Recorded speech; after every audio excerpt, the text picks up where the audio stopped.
Welcome to our food forest. We are located in a dry rainforest, meaning it's not quite as wet as the usual rainforest, but we do get quite a lot of rainwater. We have a lot of leaf litter on the ground in the garden, partly because we need to protect it from erosion, the soil from erosion. And also we need to distinguish the difference between the pathways and the gardens. We've got Ouray or Davidson plum, black bean, coffee, bamboo, clumping bamboo, not running bamboo. It's quite mature. It's about 20 years old, that bamboo. And up here we have a drier area, more drainage. So we have some native currant there, some native ginger, carob. There's the carob.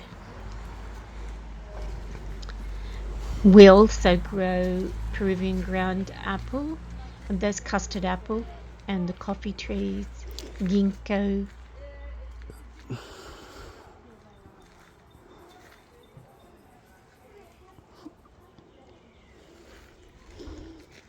And in here you can see yacon, or the underground Peruvian underground apple, some sage. Sweet potatoes are really good mulching plant. In here is the rococo chili tree or bush. It's really, really hot chili, and it lasts for years. So you can see that the sweet potato does really well amongst berries as a ground cover, and then the grapevine and fig tree. The grape is getting quite mature. It's about 15 years old. This whole area is really quite dry compared to the rest of the site because it's quite sunny. But then as we come down into here, it's shady again. Shady and a little bit cooler. There's the old hamii bamboo that I talked about earlier. On the left is a peanut butter tree, but it's never actually fruited. And we have a lot of tree ferns. They seem to just grow like weeds. But in here, on the right-hand side, were the bush lollies, Linus baedex. And they're really yummy. I really like them. They don't look very big, but they're actually about 20 years old.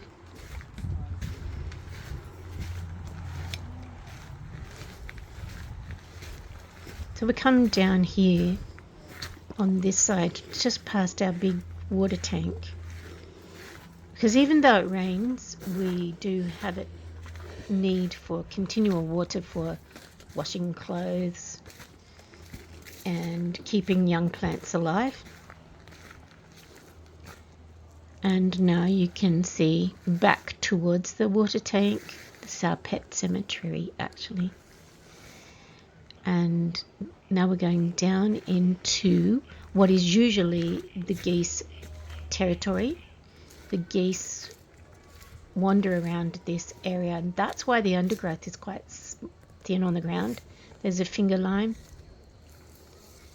And on this side we have Malay apple, or a large lily pilly. Delicious. Not so much as a fruit, but more as a salad vegetable. And here the deer have really had a go at some of these trees.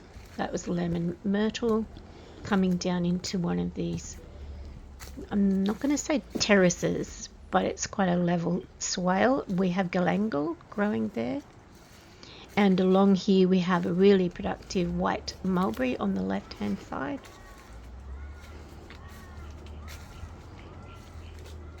And on the right-hand side was the Malay apple and a jackfruit actually that's quite mature now and probably only produces one medium-sized jackfruit a year. We've got a few things hanging in the trees to deter the deer. Here there's figs, ice cream bean, and that's the white mulberry. We're also growing in this area Ethiopian cardamom. Not your regular cardamom, but the one that is quite not invasive, but quite big when it gets going. A lot of bananas down here. And we only mow it once or twice a year. Going past the black bamboo now around the back of this little area. It's a very secluded area, and it needs to be. This is where you would plant something dangerous like the bunya. It's going to, when it drops its cones, the cones can be as heavy as 30 kilos. Heavier in the north and not quite so big in the south where we are near Wollongong. But you still don't want to be underneath one of those when it falls. So it needs to be tucked away in a corner. Now we're coming back up towards the bamboo, lychee. The pond has got water in it, but the day before it didn't, so it's quite ephemeral. I've got lime trees and oranges, quite a bit of citrus here. But they're all struggling a little because of attacks from deer. There's some of the people looking at the open day for the edible garden trail. Over here is a really big chestnut tree. There's 2 of them actually, and they're quite prolific. They're not the horse chestnut, they're the commonly eaten chestnut.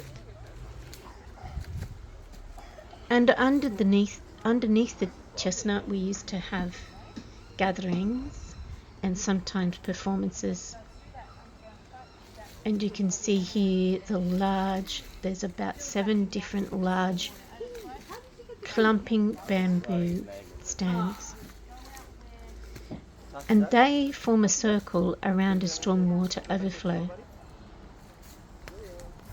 You can see how their discarded calm coverings have gathered in the recession of the ephemeral pond. That's the last, well, it's a stormwater overflow, but that's the last of our ponds. Down in this grove, we'd sometimes get stinging nettle tree. So that's not ideal for visitors to come along. And now we're going up a long path.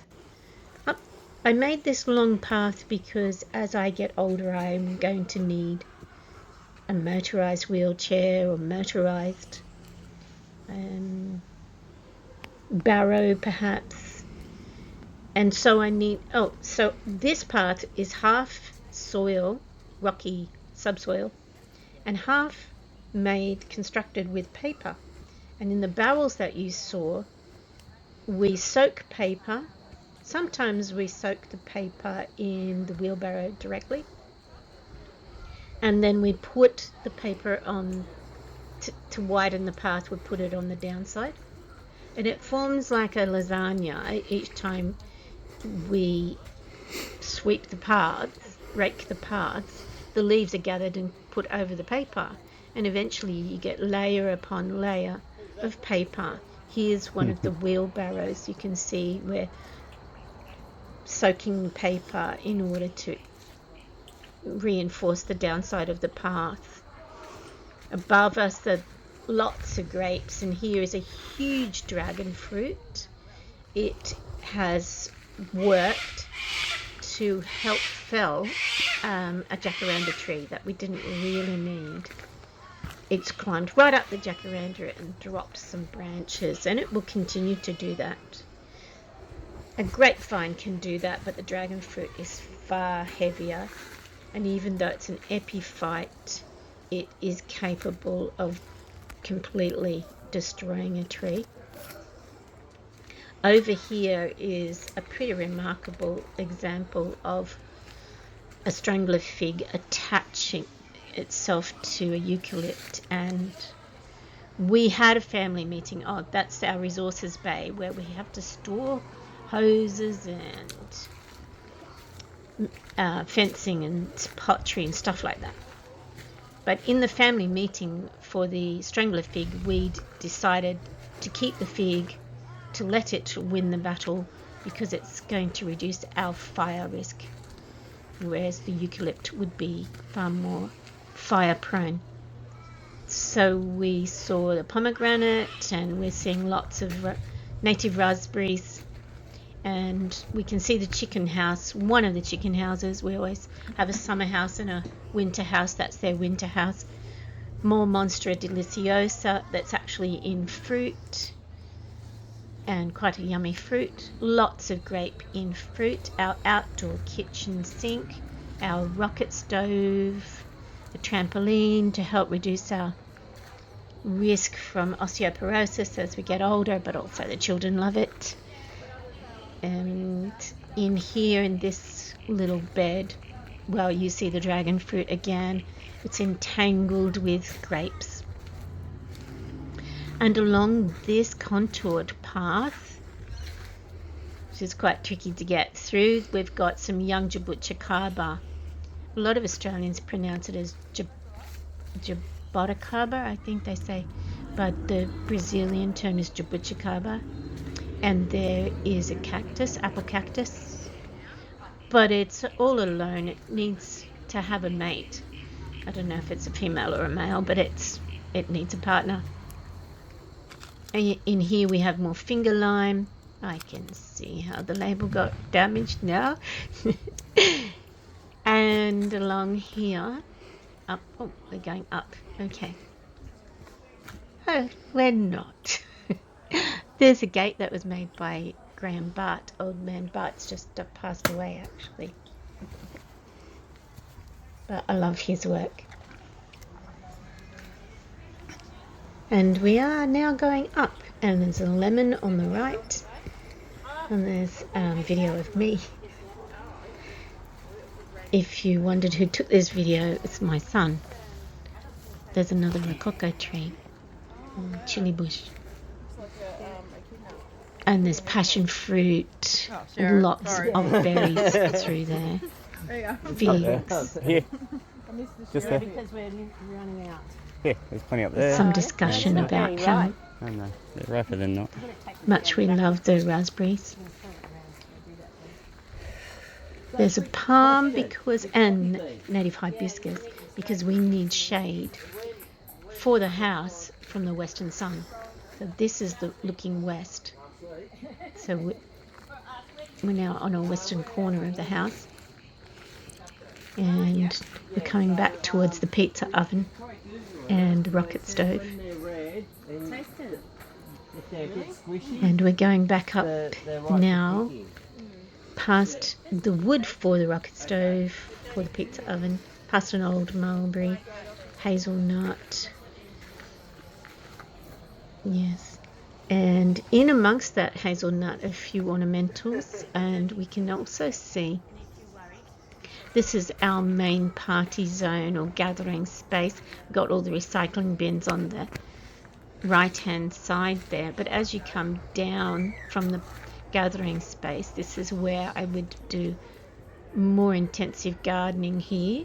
In these beds I can see some taro, berries, sugarcane, and there's all my wicking pots for raising plants beyond, in their teenage years, beyond seedlings.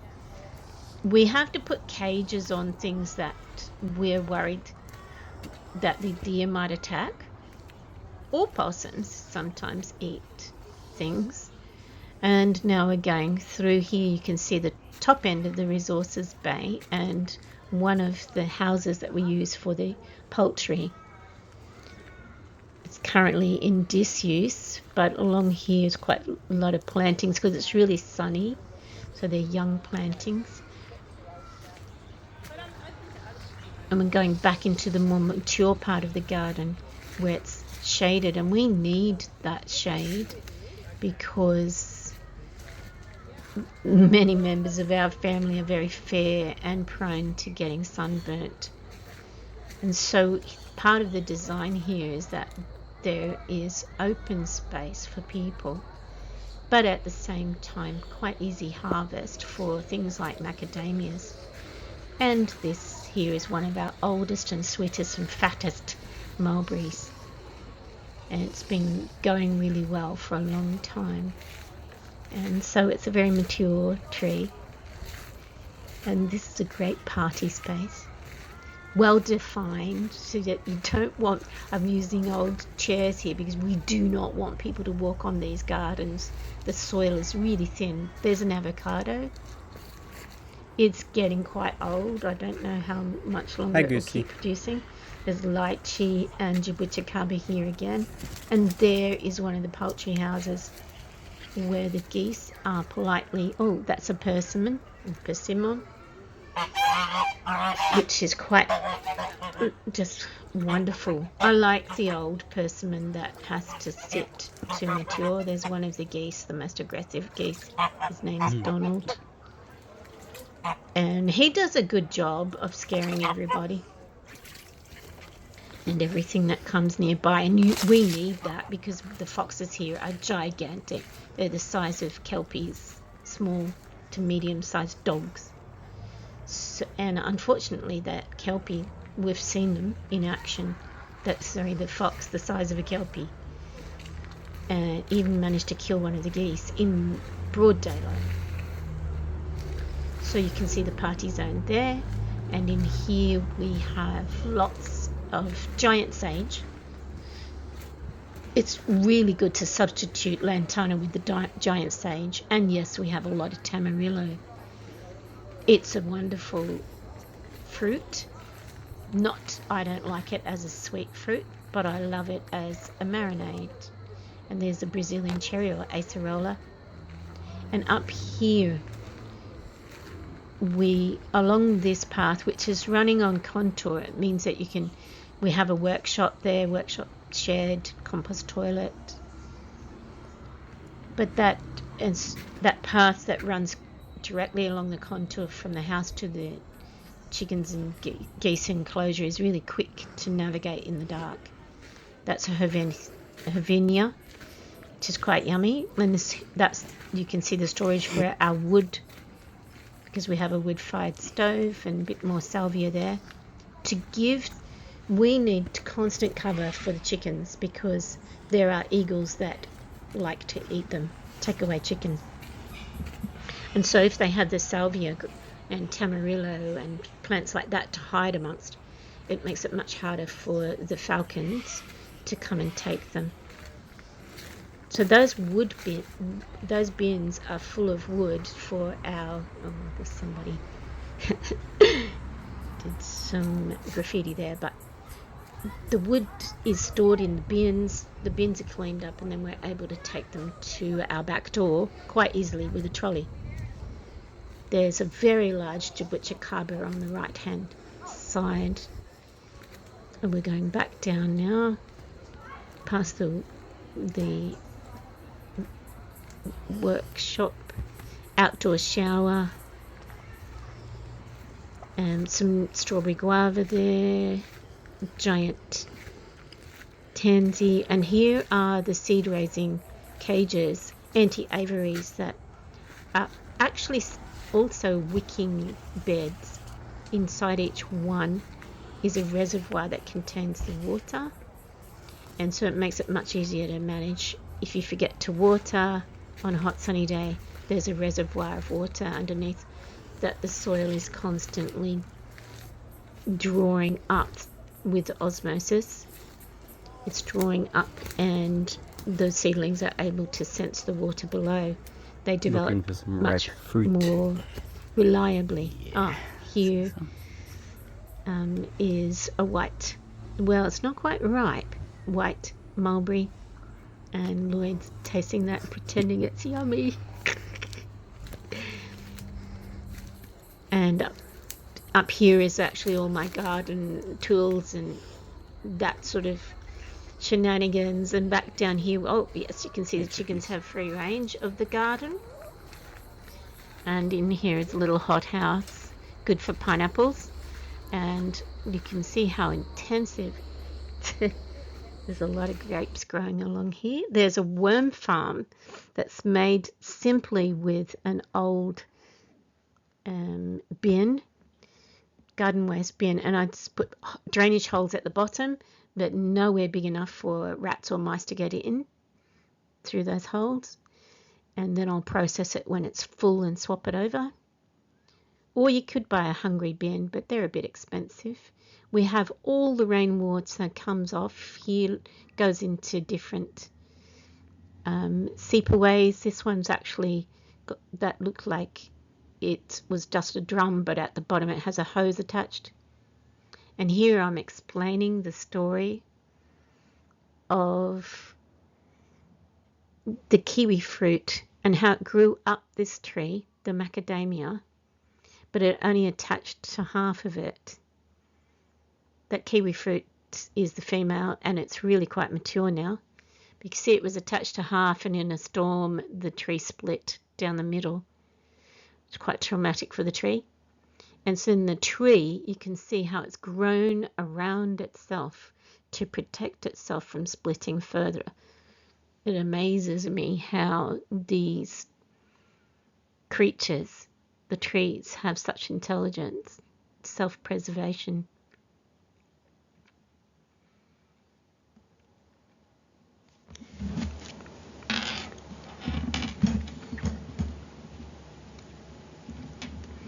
This garden has given us, our family, so much joy.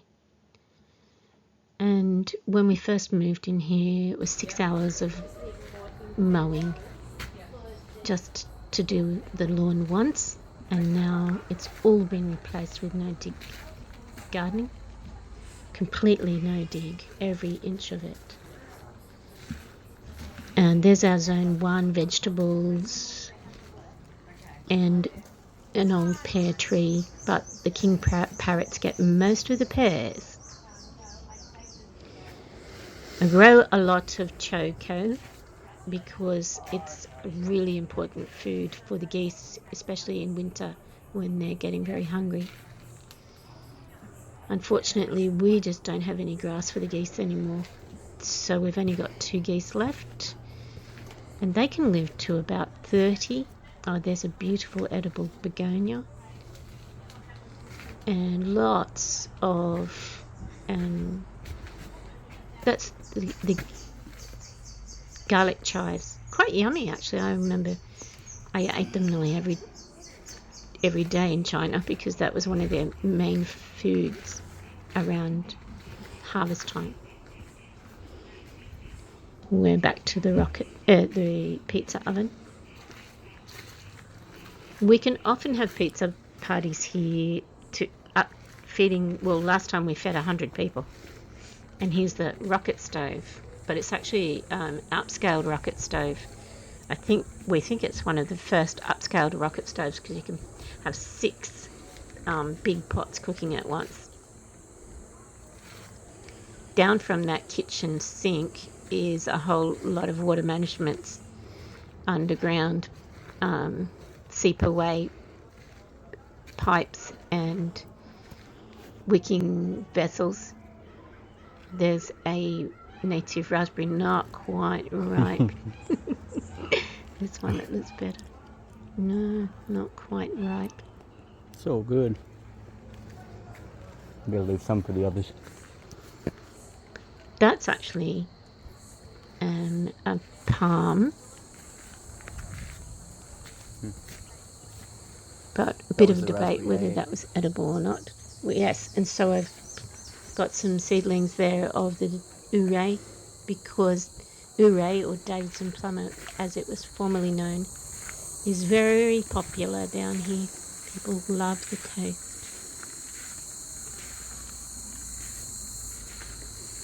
There's an ornamental ground cover on that right hand side, which works really well to keep that cool and shady and moist, that area.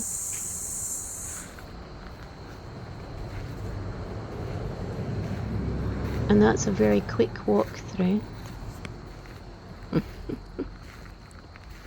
Thank you.